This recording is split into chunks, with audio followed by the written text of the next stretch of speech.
Isaac Newton, the man who changed the universe.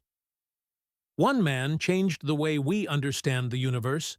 His name was Isaac Newton. He was a great scientist and thinker. He lived many years ago, but his ideas are still very important today. In this video, we will learn about Newton's life, his discoveries, and how he helped shape the world of science. Isaac Newton is most famous for his discovery of gravity. Gravity is the force that pulls things down to the ground. Thanks to Newton, we understand why apples fall from trees and why the moon stays in the sky. He also studied motion. He wrote 3 important rules called the laws of motion. These laws help us understand how things move. We use them in science, in space travel, and even in sports. Newton also worked with light. He used a glass prism to show that white light is made of many colors. This helped people understand rainbows and the science of light. He was one of the first people to study light in this way.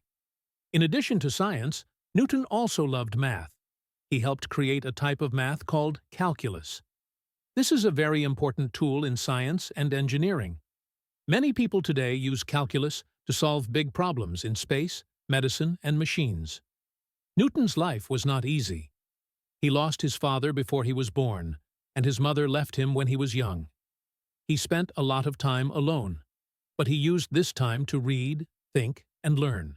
He was a curious child who asked many questions. That curiosity helped him grow into a great scientist. In this video, we will talk about Newton's early life, his school years, and his time at university. We will learn about his most famous ideas and how he found them. We will also see how his work changed science forever. Isaac Newton's story is full of wonder and discovery. He teaches us that asking questions and working hard can lead to amazing things. Get ready to explore the life of a man who helped us understand the world and the universe like never before. Isaac Newton's childhood and education. Isaac Newton was born on January 4, 1643, in a small village in England called Woolsthorpe. His life started in a very difficult way. His father died before he was born. His name was also Isaac Newton. He was a farmer. After her husband died, Newton's mother was very sad and had to take care of everything by herself. When Isaac was only 3 years old, his mother left him to live with his grandmother. She married another man and moved to a different village. Isaac felt lonely and sad. He did not understand why his mother left him. He spent many hours alone and did not have many friends. But he started to think a lot and watch the world around him. Even as a small boy, he liked to ask questions. He wanted to know how things worked. Isaac did not do well in school at first. He was not very interested in the lessons, and some of the other children were stronger or better at sports. But Isaac had something special. He loved to learn on his own. He spent time reading books, building things with his hands, and doing little experiments. One day, a boy at school hit him. Isaac decided he wanted to be better than that boy, not just in fighting, but in learning. From that moment, he started to study very hard. He read all the books he could find.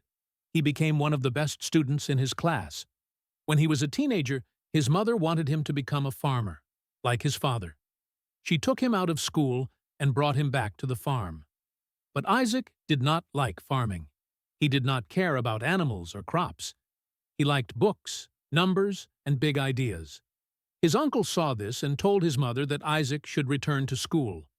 Isaac went back to school and finished with good marks. Then, in 1661, he went to a famous university called Cambridge. At first, he worked as a servant to pay for his studies.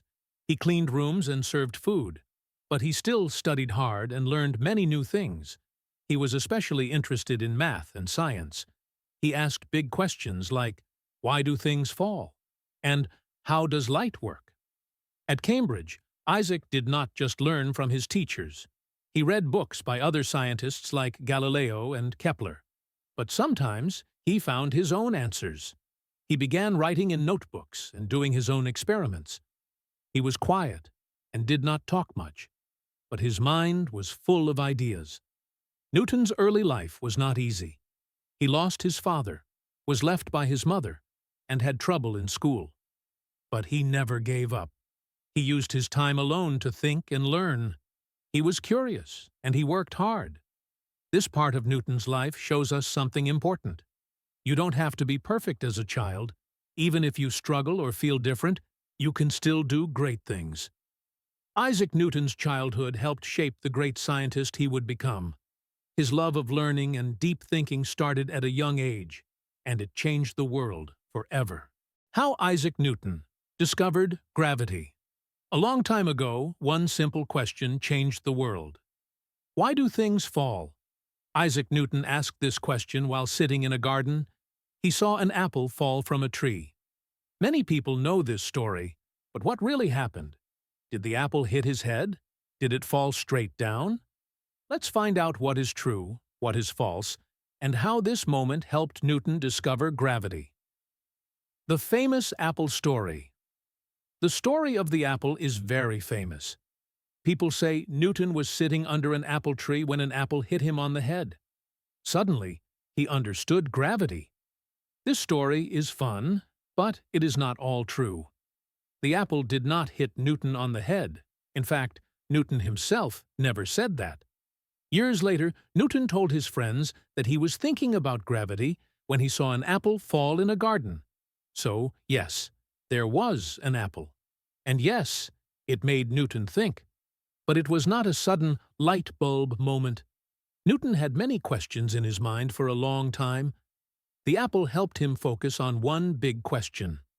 Why do things fall to the ground? What is gravity? Gravity is the force that pulls things toward each other. On Earth, gravity pulls everything toward the center of the planet. That is why apples fall. That is why we don't float away. That is why the moon stays in the sky and does not fly off into space.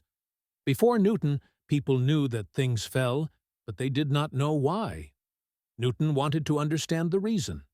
He asked, "Is the force that pulls an apple to the ground the same force that keeps the moon in orbit around the Earth?"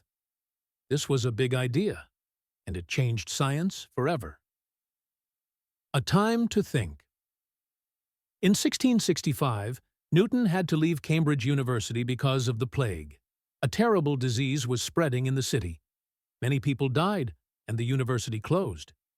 Newton went back to his family's farm in Woolsthorpe. This was a quiet place with no classes, no teachers, and no city life. But for Newton, it was the perfect time to think. He walked in the garden. He looked at the sky. He read books and wrote notes. His mind was full of questions. He thought about the apple. It falls to the ground. Why?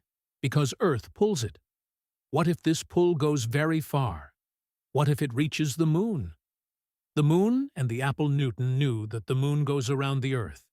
He also knew that if something moves in a circle, it needs a force to keep it moving. The moon does not fly away. Something must be pulling it. Could that be gravity? He thought deeply.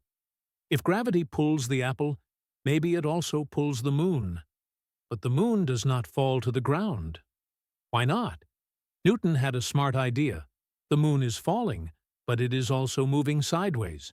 So it keeps falling around the Earth in a circle. That is called orbit. This was a new way of thinking. Newton believed that gravity is not just a force on Earth. It is a force in the sky, too. It works everywhere. The same gravity that pulls an apple also keeps the moon in the sky. This idea was very powerful. It meant that the same rules work for both the Earth and the stars. That was something no one had fully explained before. Newton's big work. After many years of thinking and writing, Newton published a very important book in 1687. The title was Mathematical Principles of Natural Philosophy. In this book, he explained the law of gravity and his famous laws of motion. He used math to show how gravity works. He explained why the moon goes around the Earth and why the Earth goes around the sun. He showed that everything in the universe follows the same rules. His ideas were so clear and so strong that other scientists quickly saw how important they were. His book changed science. People started to understand the universe in a new way. Gravity is everywhere. Thanks to Newton, we know that gravity is not just something we see when we drop a ball. Gravity is what holds the solar system together. It keeps the planets near the sun. It controls the tides in the ocean. It even pulls galaxies together. Newton gave us the first clear picture of this force. He helped people see the universe as a place with order and rules, not just mystery and magic. A story of curiosity. The story of gravity is not just about science, it is about curiosity. Newton saw something simple, an apple falling, and asked a big question. He did not stop until he found an answer. He worked alone, without computers or modern tools. He used only his mind, paper, and a deep desire to understand the world. That is why his story is still so powerful today. Even now, students all over the world learn Newton's ideas. Astronauts use his laws to travel in space. Engineers use them to build bridges, cars, and airplanes. And it all started with one man, one apple, and one big question. What we can learn. Isaac Newton's story teaches us that great ideas can come from simple moments. You don't need to be rich, popular, or strong to change the world. You just need to be curious, to ask questions, and to keep learning. Newton did not find the answer to gravity in one day. It took him many years of hard work and deep thought. But he never gave up. He believed that the universe could be understood, and he helped make that happen. So, the next time you see something fall, think of Newton. Think of the apple. And remember, big ideas can grow from small things. Isaac Newton and the beginning of calculus. Isaac Newton changed the world in many ways. One of his biggest ideas was something called calculus. This word sounds difficult, but don't worry. In this lesson, we will explain it in a very simple way. We will also learn how Newton used calculus to understand motion, change, and the world around us. What is calculus? Calculus is a type of math. It helps us understand how things change. For example, how fast does a car go? How does a ball move through the air? How does the speed of a rocket change as it flies into space? These are not simple questions. Numbers are always changing. A car does not always move at the same speed. A ball slows down and then stops. The moon moves in a big circle. These are examples of motion and change. Calculus is the math that helps us understand these things. Before calculus, people could only do simple math, like adding, subtracting, multiplying, and dividing. That was not enough to study the way things move in nature. Newton helped change this. Why did Newton create calculus? Newton wanted to understand how things move. He looked at the moon, the planets, and falling apples. He asked big questions like, why does the moon move in a circle? What happens to a ball when I throw it into the air? Why do objects speed up or slow down? To answer these questions, he needed a new kind of math. He needed math that could study very small changes in time, speed, and position. So, Newton started to create this math by himself. He called it the method of fluxions. Today, we call it calculus. At the same time, another man named Gottfried Wilhelm Leibniz was also working on calculus. They both had similar ideas, but they used different words and symbols. Today, we remember both Newton and Leibniz as the creators of calculus. How does calculus work? Simple explanation. Let's look at a simple example. Imagine you are riding a bicycle. Sometimes you go fast, sometimes you go slow. Your speed is always changing. With calculus, you can ask, how fast am I going at this exact second? How far did I go in 5 minutes? Calculus helps you find answers to these questions by looking at very small steps in time. It is like zooming in on your motion second by second. There are two main parts of calculus. Differentiation. This helps you understand how fast something is changing. Integration. This helps you find the total amount of something, like distance or area. In simple words, differentiation equals what is happening right now. Integration equals what happened over some time. Real-life examples. Here are a few real-life examples of how calculus works. 1. A ball in the air. You throw a ball into the sky. At first, it goes up. Then it stops for a moment. Then it comes down. Calculus helps us find the ball's speed at every second. It tells us when the ball will stop in the air. It helps us know how high the ball will go. 2. Driving a car. When you drive, your speed is not always the same. You may stop, speed up, or slow down. Calculus can find how fast you were going at one moment. It can also find the total distance you traveled over time. 3. Planets and the moon. Newton used calculus to study how the moon goes around the Earth. He found out that the moon is always falling, but it moves forward too. Calculus helped him understand this orbit. 4. Rockets and space. Today, scientists use calculus to send rockets into space. They need to know how the speed and fuel change every second. Calculus helps them plan the flight and land safely. Newton's genius Isaac Newton did not just use calculus, he created it. This was not easy. He had no computer, no calculator, and no teacher to guide him. He worked alone, with just a pen and paper. He used calculus to explain motion, gravity, light, and more.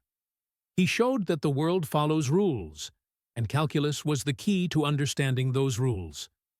Newton once said, "If I have seen further, it is by standing on the shoulders of giants." He learned from other great minds, but his own work was truly new and powerful. Why is this important? Today, calculus is everywhere. We use it in physics, engineering, medicine, economics, computers, space travel. It all started with Newton and a few simple questions. How do things move? How do things change? Because of these questions, we now have a powerful tool to study the world. Isaac Newton's 3 laws of motion. Isaac Newton was a very smart man. He wanted to know how things move. Why does a ball roll? Why do we fall down and not up? Why do cars stop? Why do rockets fly? To answer these questions, Newton wrote 3 important rules. These rules are called Newton's 3 laws of motion. They help us understand how things move, stop, or change direction.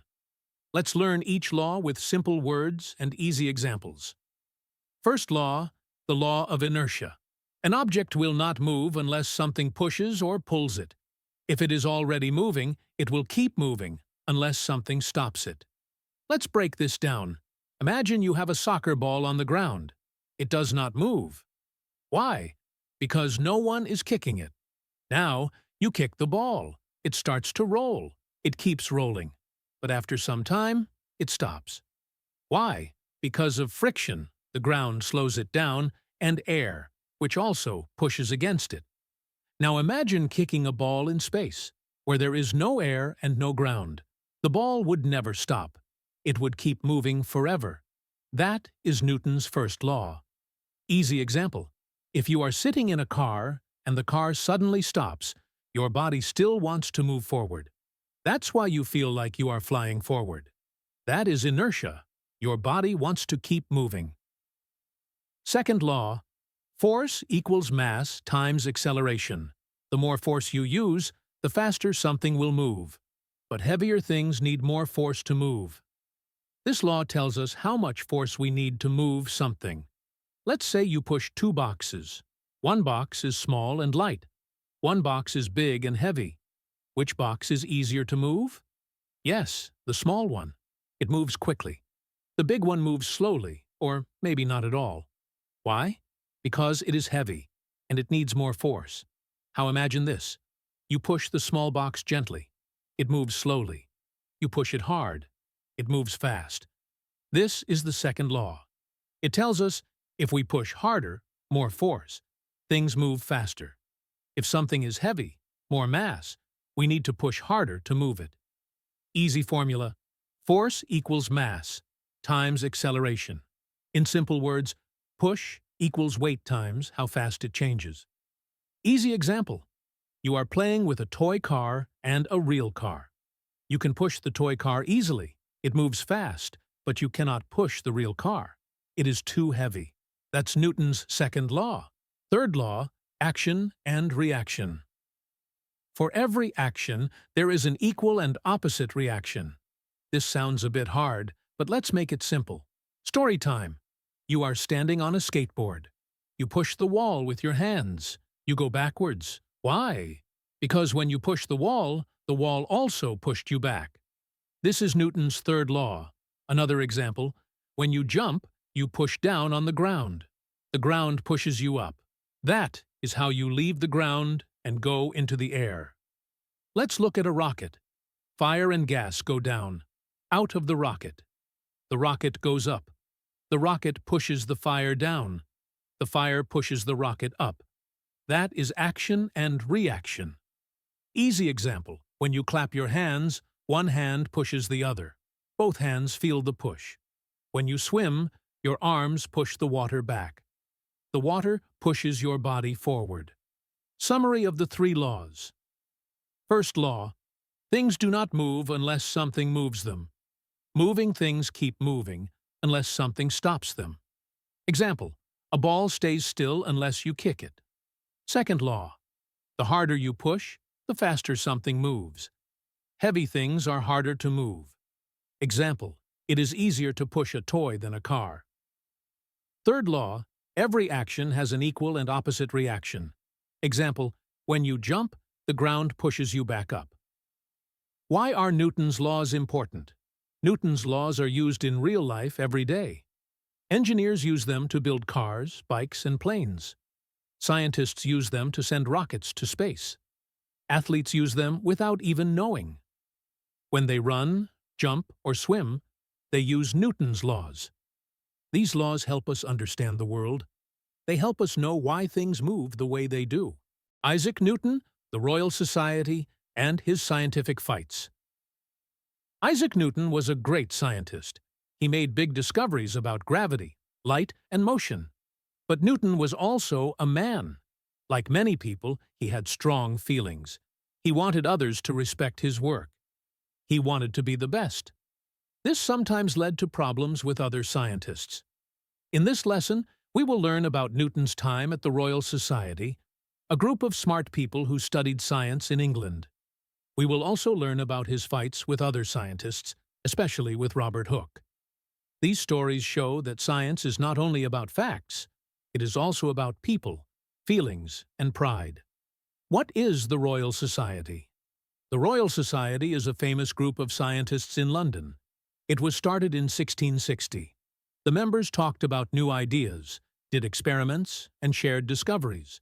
It was an important place for science. Newton joined the Royal Society in 1672. He was already known for his work with light.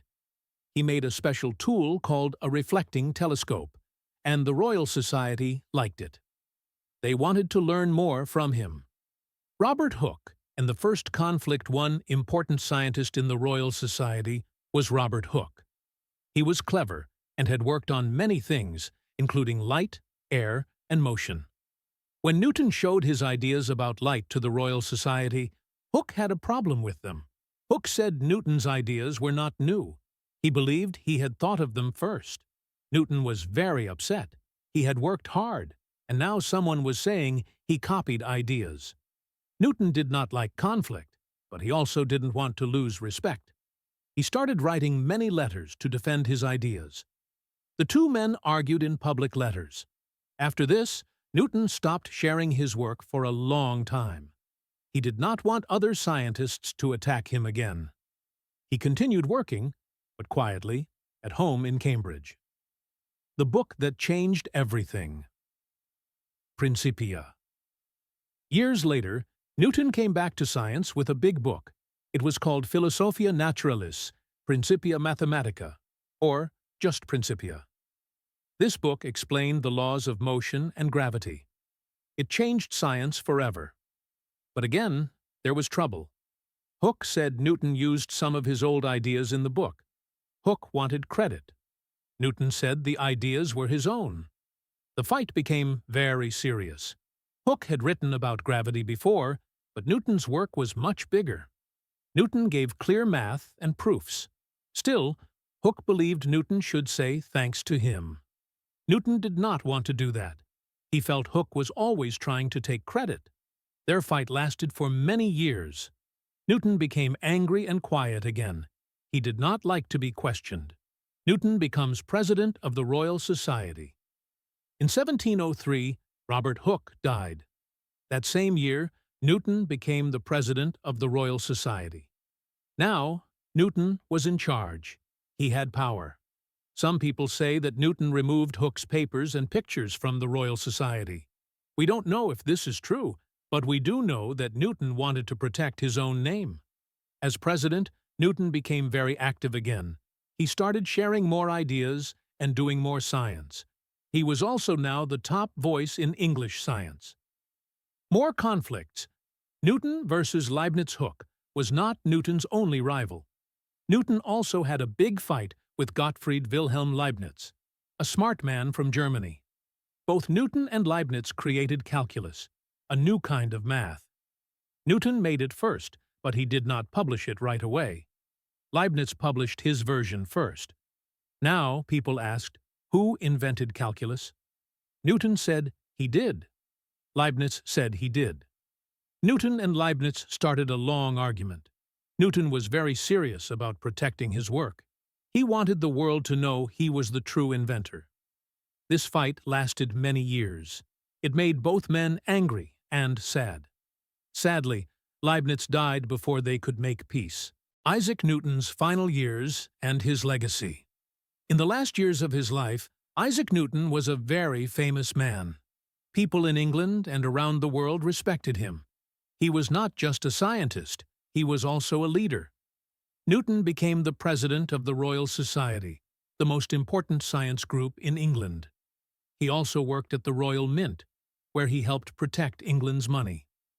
Newton lived a long life.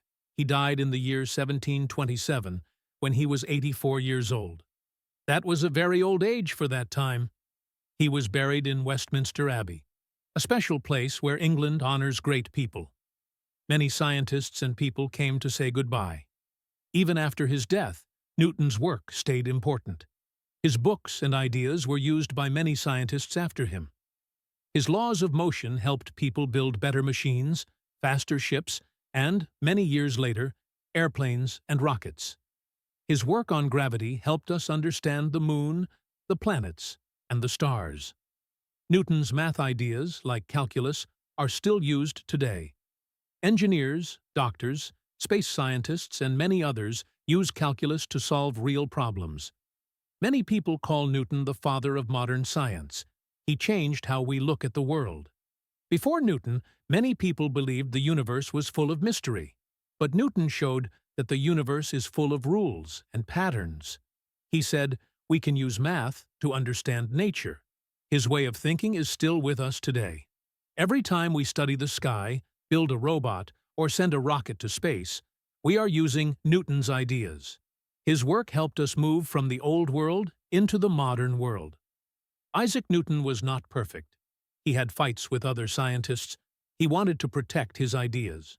But he was also very curious, smart, and hard-working. He spent his whole life asking big questions. Why do things fall? How do planets move? What are the laws of nature? Because of Newton, we know many answers to these questions today.